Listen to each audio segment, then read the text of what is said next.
Welcome to April's Garage. There was another car auction after Goodwood in England at the Summer Serenade by the Historics Auctioneers the day after your birthday. The day after my birthday. The day after you lost your wedding ring. So they had it at Windsor View Lakes, which is like a fishing country club.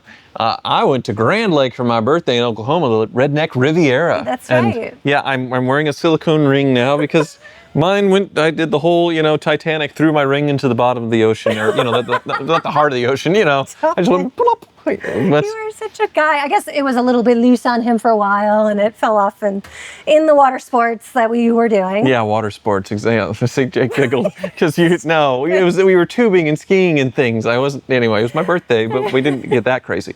But what guy loses his wedding ring that fast, though? I'm sorry. Instantly. It was a rough. At least give it a year until you do it. It was a rough weekend because my daughter brought friends. My sister came with her boys, and there's a lot of kids in the house. And I threw my back out twisting the wrong way in the jet ski, so my back hurts. And at 39, that was a rough birthday. I'm gonna be honest. It was a rough one. You survived. But things seemed to go better at the Summer Serenade at Windsor View Lakes than Hoovie's Garage at Grand Lake. But that's true.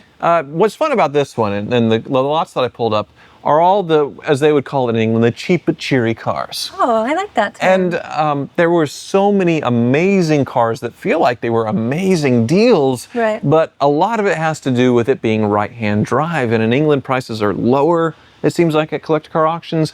But then nobody outside of but a few countries want a right-hand drive car. So there's a big penalty when it comes to money. Right. Still, they had some big ones. But before we get to the list, I am getting beaten every night because I do not ask you all to like and subscribe to April's Garage. Look at this beautiful, lovely woman. Be asking. Well, no, it's awkward for you to ask as being April for April's Garage. So it's okay for me to say, hey, subscribe to her, because like 40% of you aren't subscribed to April's Garage. So please do so, so I don't get, beat. I have to put makeup on all my bruises and things every night because she's saying we're not growing enough subscribers yet. So please hit that button below, please, and then we can get to some cars. I won't hit this area, the money maker. I'll go below, so where you can hide it.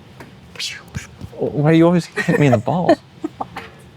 They had a 1994 Lamborghini Diablo VT that sold for $348,000, which I feel like is a lot for a car that's not a roadster. Right. It's all-wheel drive and all that stuff, so about 8,000 miles, so very low. But guess what beat it? A 1976 Ford Escort Mark II. It is so cool, though. Come on. $363,000. It's a lot, but it's like the iconic rally car. That's really cool, and I love it. The styling's neat. It's simple, understated. Okay, yeah, they were homologation racing specials to go rally racing, so they had to sell a certain amount to the public. I think this one was originally a press car. One of 5 press cars. And it's, the Cosworth heads and all that stuff that people talk about that's really cool. The Cortina, like the Lotus Cortina, is so much cooler looking. It doesn't sell for $363,000. It is wild. I would have loved to have been there to see what happened. As a phone bidders, people there in person. It had a restoration in the 80s, and I think it's cool. But that amount of money, nobody imagined it. Their estimates were $240,000 to $277,000, and it brought $363,000. So it smashed their estimates. It was a new world record. The Lamborghini also beat its estimate. Their high estimate was $315,000. So good results there. But there were a lot of not sale on the higher ends. But on the cheaper end, I was really impressed with what was out there. And there was a lot of tempting things. There's one that kind of hurt, and that was the 2004 Maybach 62 that they had there. Same year as mine, same spec as mine, and it's now the new cheapest Maybach 62 to sell with a partition. Did it have the electromagnetic roof? The electrochromatic roof, which is like a $50,000 option. This car would have been every bit of $400,000, $500,000 when new. So can you part it out and just say, hey, I'm going to sell this electro roof? Something like that. But yeah, the price on this one, it only had 38,000 miles too. The price on this one, $37,000. They estimated 49 to 64, and it only brought 37. Which is surprising. Also, Pete Townsend of The Who once owned it. Do you know who that is? Tyler's only been to one concert in his life. That was last year. That was Jelly Roll. I'm not a big Jelly Roll Sheltered fan, but it's Kansas fine. man. Of course, I know who the Who is. I Okay, can't think good. of one of their songs off the hand, but I'm sure I know. But anyway, R.I.P. Ozzy, by the way. But yeah, so because it's right-hand drive, I'm not really quaking in my boots Right. because that's really tough. But $37,000 is a very low mark for a Maybach 62 partition. Yeah. Most of the time, when a left-hand drive one pops up for sale, it ends up in Dubai or some third world country, or somewhere where some dictator wants to get driven around in it. So, Well, I always hear like you're saying, does it have the partition or doesn't it? What does that partition do for the value? it's rarer and it makes it a proper limousine Right. as far as like being able to isolate you in the cabin and all that stuff. And it's just a rare, more expensive option. So it's cool to see. Makes it the full limo. So This one's so cool. next up Car. is a 1981 Aston Martin Lagonda. Oh, it's so cool. One of 638 that were made. It's so cool. Very rare. Famously impossible to keep running. The V12, Really? the electronics, the digital dash, and all that stuff, but so dang cool. This one, 64,000 miles on it, so somebody drove it. But get this, the price, $25,000 for a Lagonda. Look at this thing. That so bad. Look The at this thing. interior is so cool. That steering wheel, I've Yes. never seen anything like that. That old school like LED lights in the gauges. Yes, look that so burnout. amazing. And I love the trunk. The and that, tufted seats and the trunk. Where- And you pointed out those headlights. or the taillights in there, like when the trunk's open, obviously the taillights don't work. So to meet mandates, they had to put in the taillights in the trunk when it's open, and it looks so stupid. It's so stupid. It's like tacked on like trailer lights that they does, put in the yeah, trunk. that's what it Yes, reminds me of. but the tufted leather, the V12, and all that stuff. $25,000. I would have bought that in an instant. Really? In Even an if it instant. didn't run? Well, I think it ran, but I still just for the calamity of trying to get it going. Right. Absolutely 1,000%. I'm so glad I wasn't there because I would be owning an Aston Martin Lagonda and ruining my life. But they get even cheaper. So the very last Grand Tour, the one for the road, they kind of got cars that they wanted from their teen, young adulthood or whatever. And one of them was the Triumph Stag. Yeah, and it's really cool. You see the Stag right in the front grill up there. I don't know if I really like that like B-pillar roll. They had That's to. for safety reasons. Yes. But I'm like, my brain wants to delete it. Right, because they weren't really doing convertibles much in the 70s because of safety problems. So that was the solution with these. Now, this one isn't the one from Top Gear, but there's been sort of a renaissance. Apparently, like Google searches for Triumph Stags after the last Grand Tour went up like 700%. People were wanting these things. Still, it didn't make much of a difference to the price. This one sold for only $18,000. Gets Right. you, a weird UK V8 powered Stag. Now, I was reading that it's to compete with the S-Class. Do you think this was competition for the S-Class? Yeah, I didn't think so. I didn't see that. No. But they're very good-looking cars. Like the B-pillar roll bar thing is definitely a little weird, but that just seems so cheap. Right. It seems like such a deal. Would this been another one that you'd put in your collection? I don't know. I mean, I don't know much about the Stags, but definitely for $18,000 that this thing sold for. Sorry, I didn't think I told you what the price was. Which Right. yeah, $18,000 the sale price. What a thing to have. What a head turner. Next up, Okay, this is so cool. 1995 Mercedes 320 SL Mille Miglia edition. So Celebrate the 40th anniversary. It's Exactly. really awesome. It's so cool. And you have to look at the gills on the side. There's a little checkered flag in the gills. Yes. I love the details. It's one of 40 special editions that they right. made. Somebody But you're saying the add- price wasn't that No, crazy. the price was really good. $15,000 for a very limited edition to celebrate like the most famous Mercedes race-winning car and event ever. And they added an AMG ducktail to it from the period, which I think it looks really good. Like sort of the Evo style, like the 190E Evo 2 wheels on it. So a lot of cool part spin things on this car. And definitely, I think right-hand drive probably hurt it as far as it leaving the country, because only $15,000 for that. And yeah, you'd say, well, I want the V8 or the V12, but the 320 is the closest to the original because of that inline-six engine, similar to the 300 SLR, back 40 years ago. So that's why they chose to use the inline six for the Mille Miglia Tribute SL 40 years later. So Do you think it makes they sense. should have chosen that or gone with as much power as possible? No, I think they should have chosen that. I think it's the right choice. If they made them all stick shifts, slam dunk. Because you could get them with a stick shift. Right. I wish they made it like not an option. Like every one of them needed to be stick shift to make it as close to the original as possible. But yeah, this one being an automatic, that's the other reason. So pretty neat. But yeah, for the money, $15,000 for that limited edition Mercedes. Very neat. But here's something kind of funny. So cool. They had a 1972 El Camino in the sale. Oh my, in England. I feel like it was a joke. Like some bachelor party's like, hey, you need to show up in this El Camino. It's been in California since 2021. Recently went over to England, and it just, I mean, come on. How many El Caminos are there in England? Like none, probably. Right. Yeah, big gasoline guzzling V8 in this thing, the 350. But what I noticed is they weren't really paying attention to the badges. And on the fender, it has a Ford V8 badge on it.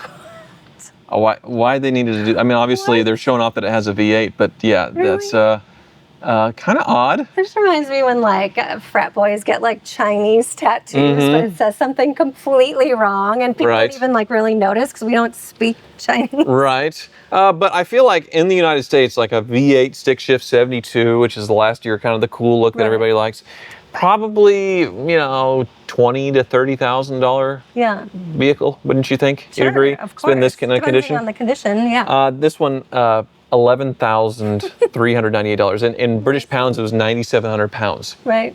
So stupendously cheap, but by the time you imported it back, paid the tariff and all that stuff, it wouldn't make any sense to bring it back to the United States and flip.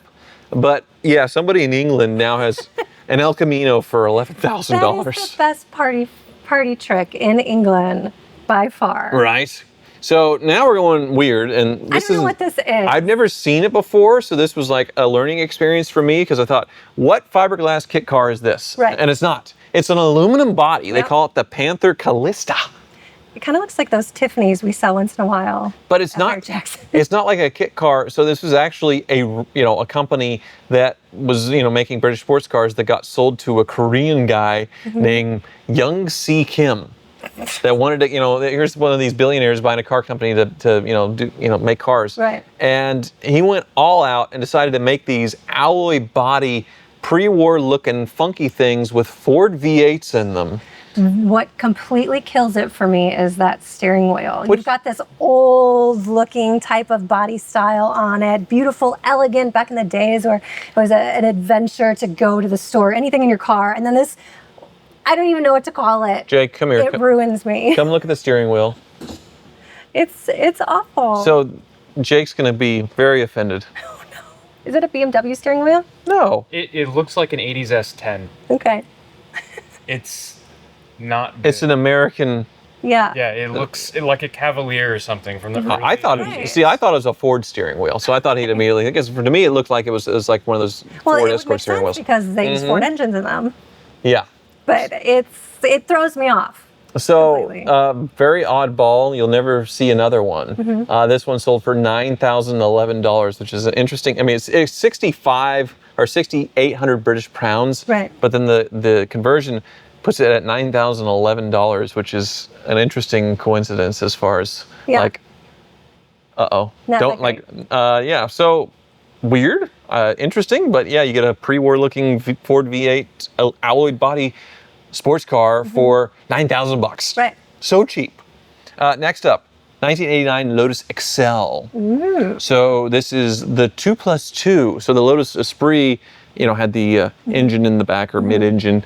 This one, their front engine, they're still fiberglass bodies. Right. You have a frunk, but yeah, not the most beloved Lotus ever, but still, it's got the performance, lightweight. You have a usable back seat. The weight distribution is supposed to be fantastic, but look at the back end. What, you want that? Does that look like your Chrysler Imperial at all? It just gives me a little like squared off vibes that match it. I mean, they I feel like they needed to stretch the back out to fit the back seat, and then they kind of ran out of time, so the designers just went, shaw, just chopped off the back. But it's interesting. It's very wedge shaped, very 80s, and you can't complain with the price. Great. $8,000. You know why my mind just went? I could totally see Eurasian Bob buying something like this, some random cool thing. I think he has bought one, honestly. I think well, no, it's what's the Europa or something like that. But yeah, similar look that he's all excited about. Right. But yeah, this is an interesting piece of Lotus history. Their estimate was 12,000 to 18,000, and it sold for 8. So yeah, not good as far as in the estimate. Right. So believe it or not, it gets cheaper at this auction. So a 1938 Rover 14, and they said $14,000 was spent just on the upholstery and the restoration of this thing. So this was a barn find in 2010. They did a restoration on it back then. I like that the grille is blue. I think it's a really pretty style touch to it. I don't know if it originally was that. But Rover repaint. Rover was like the normal passenger car for England, and nothing fancy or crazy, but it's a very stately looking vehicle, suicide doors, and an over-the-top restoration that they probably spent $50,000 on. So for it to sell for $6,300 or under 5,000 British pounds, holy crap. Right. To get something that pretty. This isn't all the cars that were there. I'm sure there were a lot of cars that did really well. We're just picking out the ones that were interesting and kind of sold for an interesting price. Right. Well, they had no estimate on the price of this thing because they had no idea, and it just brought nothing. And honestly, you go through most of the cars were cheaper like this. I just picked out the interesting ones. Right. So it was kind of a hoopty sale, but kind of not, because you look at the photos, they look like high quality machines. And in England, they have pretty strict MOTs as far as inspections and all that stuff, to where the cars have a current inspection that they're very sorted out mechanically. So they really aren't allowed to let cars go to a certain degree. They get junked very quickly over there. So yeah. And it was really offered cheap with no reserve, of course, Yes. which is why it went for so low. But those are the most fun auctions to be at. So here's the one that hurts me the most. Absolutely. And it is a 2004 Mercedes E320 CDI Elegance. Yes. So I had several E320 CDIs. I think this is the last of the great Mercedes diesels. Amazing torque, but still got 40 miles to the gallon. I would get like 700 miles to a tank. We did not get the wagon version in the United States, but we did in Europe, or they did in Europe. Right. So we never got this car. It is the forbidden fruit right here. I had one that was a Designo edition. Right. It was like a metallic brown. I know I'm not selling it very well, but it was it has brown. a really cool interior. This one's mountain gray. This one's mountain gray. So you would like this? This is the dream right here. No, That wagon it's not. version. This is not the dream. The dream of wagons, So baby. when this, we're a few years away from this being importable under the 25-year rule. And I think this will be huge in the United States because these engines are just fantastic all around. Here's the thing. This one's right-hand drive. It's in England, 110,000 miles. They estimated this thing to bring $12,000 to $16,000. It sold for $3,154. Are you okay? $3,000. Did that break your soul a little bit that you weren't there to grab it? Well, there's nothing I could do because under the 25-year rule, I can't import it yet. It's not old enough to import, and it'd be impossible to federalize and all that stuff. So I would have had to buy it, park it in England, store it for, 4 years? Yeah. Before I could send it in. It'd be worth it. But if this is how cheap these go for in Germany, I'm starting a business importing these things because I feel like if these sell for $5,000 in Germany, left-hand drive, in 4 years in decent shape, and I can bring them here and sell them for $15,000-$20,000 a pop, that's a whole cottage industry right there. Right, So, and you're avoiding tariffs as well. well, I mean, they'd still be paying tariffs on the used entry to it, but Never mind, you're still paying more tariffs. I think it would be worth it, but I definitely want one for myself. Having the rear-facing third row, having that diesel with all that range, that torquey, the pitter-patter. Oh. He's in love. Thanks so much for watching.